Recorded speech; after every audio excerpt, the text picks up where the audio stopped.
Nicole Belloubet. Emmanuel Macron a signé solennellement et devant les caméras, c'est son habitude maintenant, la loi antiterroriste à l'Élysée.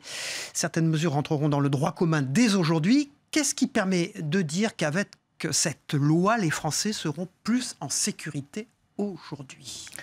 Si vous voulez, il fallait que nous sortions de l'état d'urgence, parce que l'état d'urgence, c'est un état qui, par définition, n'est pas permanent.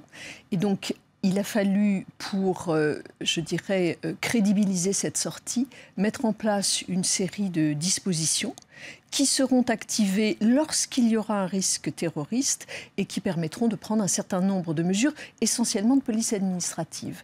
Et donc, je crois que c'est un arsenal qui a été mis en place, qui à la fois permet de concilier la sécurité, qui est une exigence et un impératif fort, et en même temps l'état de droit tel qu'il doit fonctionner dans notre République. Madame la ministre, vous avez dit, justement, police, le service administratif, donc la police.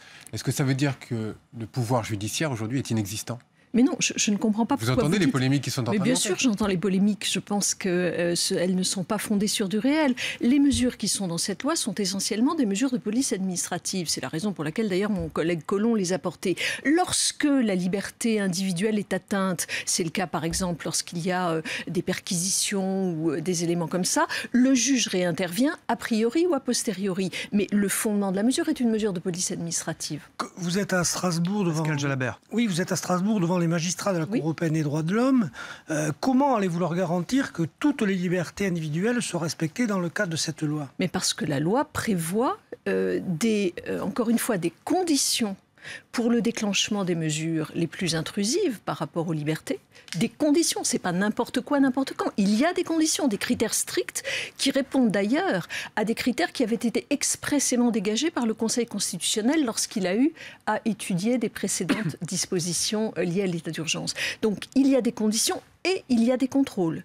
Contrôle a priori, dans certains cas, lorsque, je l'ai dit à l'instant, les mesures sont les plus attentatoires aux libertés individuelles, et en tout cas toujours contrôle a posteriori par le juge judiciaire et par le juge administratif.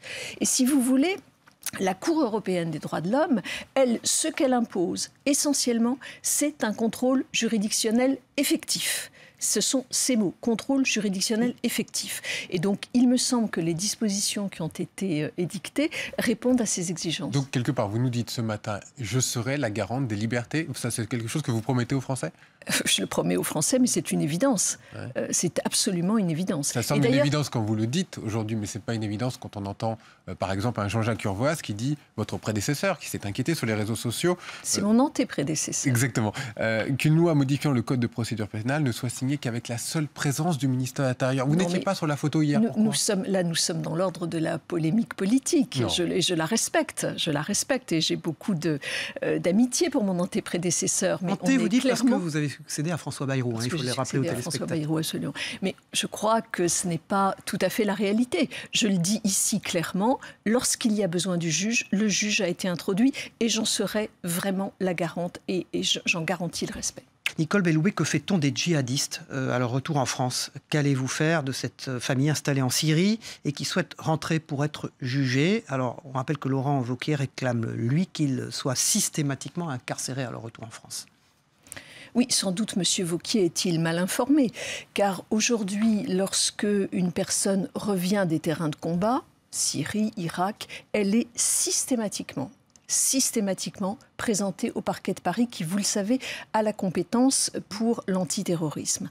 Et donc, cette systématicité de la présentation au parquet de Paris fait que la personne est, suivant, je dirais, l'implication qu'elle a eue sur ces terrains de combat, soit elle va être placée en détention provisoire, soit elle va être placée sous un contrôle judiciaire strict, ce qui fait que nous savons parfaitement où elle est et ce qu'elle fait. Vous dites que le travail est fait, en gros, là-dessus. Je dis que, clairement, le système qui est mis en place aujourd'hui fait que pas un revenant des terrains de combat passe sous la barre du... Donc Laurent Wauquiez se trompe ou il fait de la politique ? Il fait de la politique. Il fait de la politique. Concrètement, il y a des femmes, des enfants qui vont rentrer, dont on ne peut pas prouver que sur le terrain, ils ont participé à la guerre. Comment allez-vous traiter ces cas particuliers ? C'est ce que je vous dis. Ils arrivent immédiatement ils sont présentés au parquet de Paris. Et c'est le parquet qui prend alors les mesures nécessaires, qui vont être évidemment distinctes suivant que nous sommes face à quelqu'un qui a effectivement combattu, face à des enfants mineurs qui sont alors... C'est la question des mineurs. Les mineurs, encore une fois, nous savons exactement où ils sont. Et le juge décide soit de les placer avec une mesure d'assistance éducative et donc ils sont pris en charge de manière extrêmement suivie, soit ils sont placés ils sont rendus à leur famille si on estime que cela est possible. Donc si vous voulez, chaque mineur est suivi. Et vous jugez les structures bonnes pour les accueillir? Nous travaillons pour les améliorer encore. C'est-à-dire ? C'est-à-dire que moi je pense, si vous voulez, qu'à chaque situation, enfin à chaque mineur qui revient, il doit y avoir une réponse adaptée et individualisée. Nous ne sommes pas dans la même situation suivant que le gamin a 6 mois ou s'il a 16 ans. Il faut une réponse qui soit différente. Et cette réponse, elle peut venir soit, encore une fois, s'il y a eu des faits graves qui ont été commis sur les terrains de combat, eh bien la personne, le jeune peut être vraiment pris en charge dans des structures du type centre éducatif fermé. Si c'est un bébé, il va être placé dans une famille d'accueil ou un foyer d'accueil. On ne peut pas avoir une réponse univoque. Et pour les Français qui sont là-bas, qui sont jugés là-bas pour des faits commis en Irak ou en Syrie, comment ça va se passer? Ils restent là-bas ou vous acceptez des extraditions? Alors, si vous voulez, tout dépend de la situation. En Irak, nous acceptons parfaitement qu'ils soient jugés là-bas. D'ailleurs, il y a un magistrat français qui est présent sur place et qui travaille avec les autorités. C'est une information. Et d'autre part, si pour des raisons humanitaires, nous acceptons que des enfants reviennent en France, c'est traité au cas par cas. Parce que vous jugez le système irakien prêt et suffisamment fiable? Disons qu'on accepte qu'ils soient jugés là-bas. Vous avez lancé également un plan prison, la construction de 15 000 places de prison supplémentaires. Il y a pas mal d'associations aujourd'hui, ou même de syndicats qui montent au créneau en se disant que votre budget n'est pas suffisant. En gros, vous n'y arriverez pas dans les 5 ans qui viennent. Alors, si vous voulez, qu'est-ce que vous pouvez leur dire aujourd'hui? Le président de la République a pris l'engagement de construire 15 000 places de prison supplémentaires. C'est un engagement qui répond à plusieurs objectifs. D'abord à des objectifs de sécurité, clairement, parce que, vous le savez, la surpopulation carcérale qui, dans certaines maisons d'arrêt, atteint des taux extrêmement élevés, de plus de 150% et au-delà. Donc la surpopulation carcérale n'est pas satisfaisante. Donc nous avons des engagements de dignité autour de l'encellulement individuel, des engagements de sécurité, parce que quand il y a une telle densité, il y a des problèmes de sécurité. Et puis nous avons également une peine de prison, c'est également une réinsertion pour ceux qui ont fini leur peine. Et il faut donc que nous puissions construire des dispositifs, là aussi, adaptés au parcours de détention. Surpopulation égale donc construction de prison? D'une part, pour la dignité des détenus, et d'autre, c'est une exigence de la Convention européenne des droits de l'homme, et d'autre part parce que ces détenus, un jour, sortiront de prison. Et il faut donc que nous puissions les accompagner dans ce parcours de détention. Or, un détenu qui est en fin de peine, qui est détenu pour des raisons diverses qui ne sont pas des raisons de terrorisme, il faut qu'il soit dans des structures qui lui permettent de préparer sa sortie. C'est ce qu'on appelle les quartiers de préparation à la sortie. La construction, c'est pour répondre à votre question initiale, la construction de ces quartiers de préparation à la sortie est plus rapide qu'une maison d'arrêt hyper sécurisée. Et donc, c'est la raison pour laquelle nous allons pouvoir progresser dans la construction des 15 000. Oui, vous avez dit, comme d'ailleurs Robert Badinter en 81, que la prison n'était pas toujours la solution. Absolument. La droite et l'extrême droite vont vous accuser de laxisme. Oui, absolument pas. Absolument pas. Je n'ai jamais vu... Christiane Taubira, vous vous rappelez? Eh bien, très bien, mais moi je réponds très clairement que la peine d'emprisonnement n'est pas la seule réponse pénale face à un délit. Il me semble que nous pouvons mettre en œuvre une palette de réponses pénales qui vont aller du travail d'intérêt général, placement sous bracelet électronique, sursis avec mise à l'épreuve, etc., etc. Et donc le juge qui prononce la peine, il doit avoir en main tous ces outils, et c'est cela que nous allons essayer de déverrouiller pour que le prononcé des différentes peines soit un peu plus élevé. Justement, les amendes automatiques ou des mesures comme ça peut désengorger les tribunaux? Oui, bien sûr, il y a tout un processus de déjudiciarisation sur lequel nous allons travailler et qui permettra aussi de désengorger les tribunaux et surtout d'apporter une réponse plus rapide. Madame la ministre, vous avez vu depuis le lancement de l'affaire Weinstein, où évidemment le hashtag Balance ton porc, il y a une forme de déferlante qu'on assiste un petit peu partout. Absolument. Sur le harcèlement sexuel. Est-ce que vous dites ce matin aux femmes qui ont été victimes, allez à la police, allez notamment porter plainte, car aujourd'hui on ne sait pas où on en est après cette déferlante, si on peut appeler ça comme ça? Oui, si vous voulez, je pense que la parole est quelque chose d'extrêmement important pour des raisons sociétales. Il fallait que ces choses-là soient dites.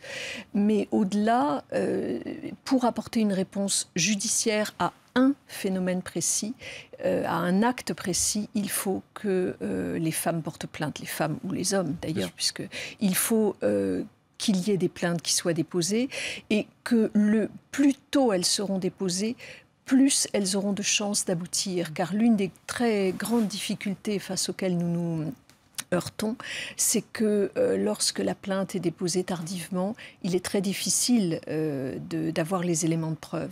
Alors je comprends que parfois il faille attendre parce qu'il y a des difficultés que les femmes doivent surmonter, parce que sans doute aussi, au moment où elles viennent devant les autorités de police ou de justice, nous avons des progrès à faire en termes d'écoute et qu'il doit y avoir de la formation qui doit être mise en œuvre pour cela. Mais je pense effectivement que porter plainte est quelque chose de tout à fait... Pas d'engorgement possible dans les tribunaux à terme. C'est ce qu'on entend. Oui, je comprends tout à fait cela. Mais la difficulté la plus importante à laquelle nous nous heurtons, c'est très souvent le défaut de preuve et la difficulté de rassembler les preuves. Alors justement, est-ce qu'aujourd'hui les outils judiciaires existent quand on voit que Tariq Ramadan, qui est poursuivi donc pour une plainte pour viol, lui derrière contre-attaque avec dénonciation calomnieuse. C'est pareil pour un député qui lui n'est mis en cause que pour harcèlement.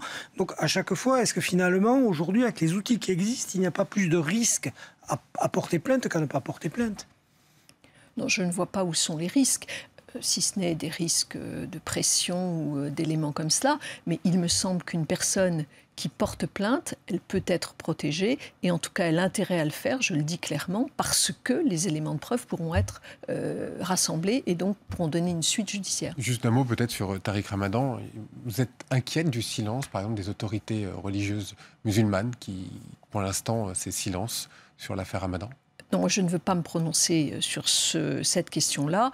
Les femmes qui ont porté plainte, qui ont dénoncé cela, donc je souhaite qu'elles portent plainte. Je trouve qu'elles ont eu du courage, évidemment. On peut parler un petit peu de la réforme constitutionnelle dont vous aurez la charge prochainement, si elle a lieu, évidemment.